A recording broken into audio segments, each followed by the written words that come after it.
They told me the sensor in the mountains was broken, that it was reading 0. But the woman waiting there in the woods told me the truth. It wasn't broken. It was working perfectly. It had just started measuring something else. It was measuring the silence, and the silence was listening back. My name is Ben Walsh, and for 6 years, I was a field hydrologist for the Western States Water Commission. My job was simple, if a bit lonely. I maintained and monitored a network of remote, automated stream gauges scattered through the high basins of the Colorado Rockies. Most of my colleagues hated the long solo drives. I loved them. It was just me, my truck, and miles of empty forest service roads. It was the closest thing to peace I'd ever found. The silence wasn't empty for me. It was full of the sound of the wind, the creak of pines, the distant rush of water. I felt like I was listening to the earth's own quiet pulse. The gauge at Silver Creek Drainage, Station Sierra 7, was my most isolated site. To reach it, you turned off the paved county road onto gravel, then onto a logging track that hadn't seen timber trucks in 20 years.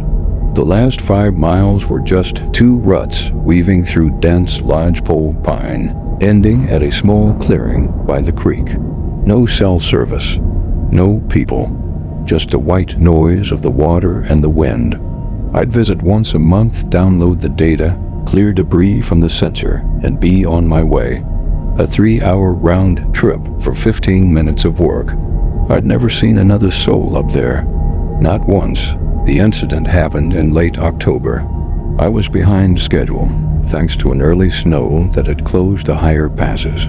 My supervisor Gary was on my case about getting Sierra 7 seasonal data before the site got snowed in for the winter.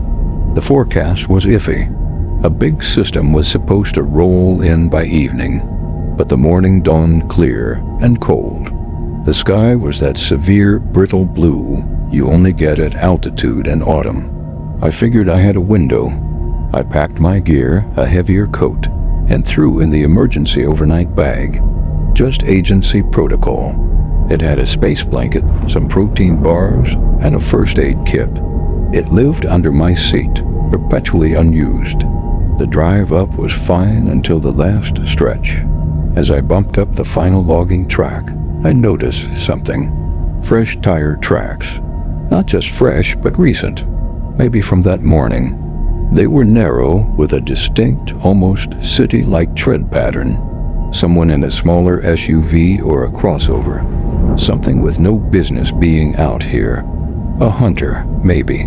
Though the season wasn't quite open for this specific drainage. It nagged at me.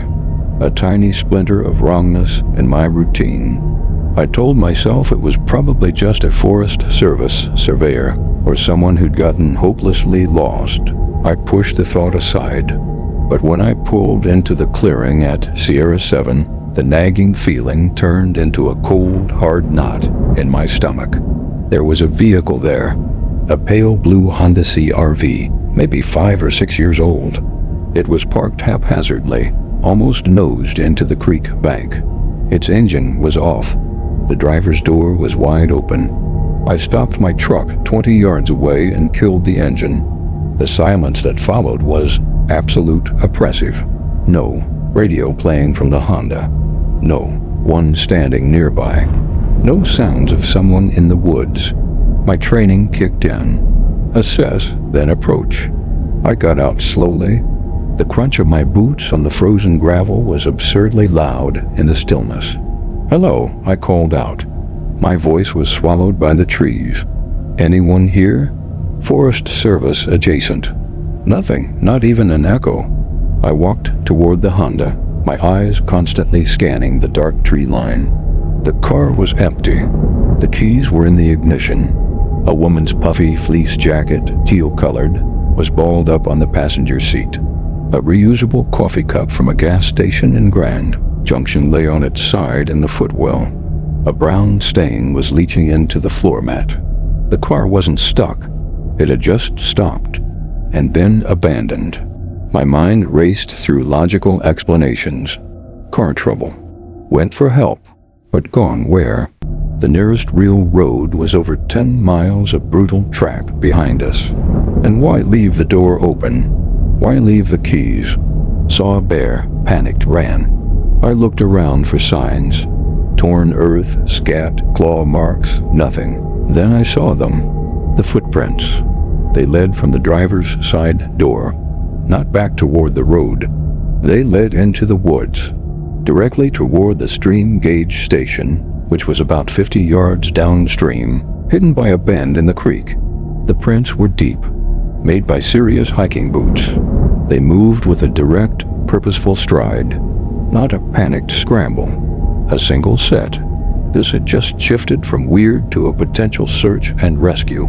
Protocol said to try to make contact before escalating. I had a satellite messenger in my truck, but you're supposed to have a location, a status.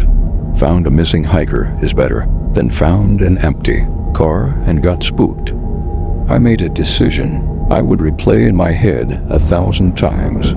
I decided to follow the footprints, just to the gauge site, to see if someone was there, hurt or disoriented. I left my truck door open, a silly subconscious signal to myself that I'd be right back. The woods along the path were dead quiet. Even the creek's constant murmur seemed muffled, like it was flowing under a blanket. The footprints were easy to follow in the patchy snow and mud. They went straight down the narrow animal path I used every month. The Silver Creek gauge is a simple setup. A metal shelter hut, about the size of an outhouse, houses the data logger and batteries. A sensor cable runs from it down to the water. As I rounded the bend, the hut came into view, and there was a woman. She was just standing there, facing the hut, her back to me. She wore jeans and a light gray sweater. No coat, despite the biting cold. Her arms hung limp at her sides. She was utterly, perfectly still. Not a shiver, not a shift in weight. A statue. A wave of relief washed over me, followed immediately by sharper anxiety. She was alive, but something was very wrong. This wasn't the posture of someone admiring the scenery. This was the posture of waiting. "Ma'am?" I said, keeping my voice calm, low, non-threatening. The voice you use for spooked horses. "Are you all right? Is that your Honda back there?" She didn't move, didn't turn. I took a few cautious steps closer. "My name's Ben. I'm with the Water Commission. Do you need help?" Slowly, very slowly, she began to turn. It wasn't a normal turn. It was stiff, mechanical, like a rusted gear engaging one tooth at a time. She rotated on her heels until she was facing me. She was probably in her late 30s. Her face was pale. Her eyes were wide and red-rimmed, but utterly dry. Not crying, just stretched. She had dark hair pulled into a messy ponytail. She looked at me, but her gaze seemed to slide off my face. It focused on a point just over my shoulder. "It's not measuring right," she said. Her voice was flat, devoid of any inflection. "A recording." I blinked. "I'm sorry?" "The gauge," she said, her eyes still not locking on mine. "It's not measuring right. The numbers are wrong." A chill went through me. Civilians don't know about these gauges. They don't come looking for them. "How do you know about the gauge, ma'am?" I asked, taking a subtle half-step back. She ignored the question. "It's supposed to measure the water, but it's not. It's measuring the silence." She took a step toward me. Not aggressive, just forward. "The silence is getting deeper. Can you hear it?" I listened. I heard the creek. I heard a distant woodpecker. I heard my own heart. But I heard no deepening silence. "Okay," I said, maintaining the placating tone. "Why don't we go back to the clearing? Get you warmed up. You must be freezing. We can talk about it there. He said you'd come," she murmured. Now her eyes did focus on me. with an intensity that was paralyzing. It was like being pinned by a spotlight. The quiet man? He said the man who listens to the water would come today. Every hair on my body stood up. Who said that? She didn't answer. She looked past me again, up the path toward the clearing. A faint, unnatural smile touched her lips. It didn't reach her eyes. He's here now. I turned, half expecting to see someone behind me. The path was empty. The woods were still. When I looked back at her, she was moving again, not toward me or the path, toward the creek. "Hey, stop!" I shouted. She didn't slow. She walked right to the water's edge. Silver Creek was high and fast with snowmelt. She stepped off the bank into the rushing water. She gasped as it hit her ankles, then her calves. I was running then. I splashed into the water behind her. The cold was a shocking physical blow. I grabbed her arm just as the current wobbled her balance. "Stop? You'll hypothermize in minutes?" I yelled, pulling her backward. She resisted with shocking, wiry strength. She turned in my grasp. Her face was inches from mine. That empty look was gone, replaced by a terrifying, focused clarity. "You have to reset it," she hissed. "You have to make it measure the water again, or the quiet will fill everything up. He's let so much of it out already." She wrenched her arm free and shoved me hard in the chest. I slipped on the slick rocks and fell backwards into the icy water. The shock drove the air from my lungs. I came up spluttering, my clothes instantly leaden. She was already scrambling up the far bank. She slipped once, then disappeared into the pine thicket. "Wait," I croaked. But she was gone. I hauled myself out, shaking violently. My teeth were chattering uncontrollably. I was soaked through. In these temperatures, I had maybe 30 minutes. I had to get to my truck. I stumbled back up the path. My only thought was, get to the truck. Get warm, call for help. When I burst into the clearing, I skidded to a halt. The pale blue Honda CR-V was gone. My truck sat there, door still open. But the Honda had vanished. No sound, no new tire tracks. It was as if it had never been there. I stood there, dripping, and stared. The woman's words echoed. "He said you'd come." The quiet man. A new fear cut through the cold. I was alone, soaking wet, and someone might have known I would be here. I didn't bother changing. I fell into my truck, started it, and blasted the heat. I forced my numb fingers to work the wheel. I drove out of there faster than I ever had. I didn't calm down till I was back on the county road. Then the shaking started. This was beyond a strange encounter. This was interaction, a dialogue I never wanted. I drove to the sheriff's substation. I asked for Deputy Owens. He was a tall, tired-looking man with a thick mustache. He listened as I spilled it all out. The woman, the car, the things she said. I showed him the photos on my phone. He studied them. "Mr. Walsh," he said, setting the phone down, "you reported a disturbed woman. Now you're reporting a missing vehicle that wasn't there when you got back." "It was there. I saw it." "I believe you saw something," he said, choosing his words carefully. "But without a vehicle, a plate, a confirmed identity." He sighed. "There's a history in that area. A local named Walter Shale, Quiet Walt, his sister, Hannah, vanished years ago from his cabin up near Silver Creek. No proof. Walt died in a fire. The case is inactive. My blood ran cold." "You think that was Hannah Shale?" "I think you might have met someone with problems. And the cold, the stress, it can play tricks. We'll file a report. But my advice? Take some time. Sometimes these things get under your skin." He was dismissing me. The problem wasn't at Silver Creek. The problem was in my head. The next month was a descent. I did my other visits like an automaton. But Silver Creek wouldn't leave me. It became an obsession. I'd wake up and pull the real-time data feed for Sierra 7, just numbers, all normal. But I'd stare at them. The silence in my own home became an adversary. I filled it with noise, but in the gaps I'd feel it waiting. That same hollow quality from the clearing. Then the email alert came. Data anomaly. Station Sierra 7. Persistent. Zero value error. The sensor was reading 0. No movement. It's measuring the silence. This was a challenge. A broken sensor to anyone else. To me, it was proof. My boss wanted me to go back. I couldn't let him send someone else. I had to go. The second visit was different.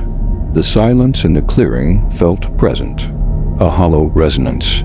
I did my work mechanically. I had to open the hut to reset it.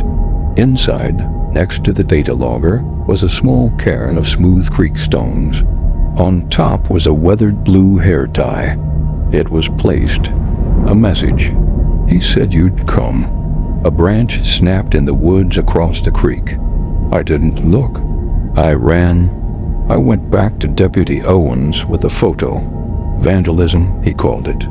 Kids messing around. He told me to take personal time. I was the only one seeing a pattern. The final email was the breaking point. Immediate inspection required. Sensor sabotage suspected. I went on a Sunday. I brought things I shouldn't have. A crowbar. A knife. I was past rationality. The clearing was silent. Even the birds were mute. I marched to the hut.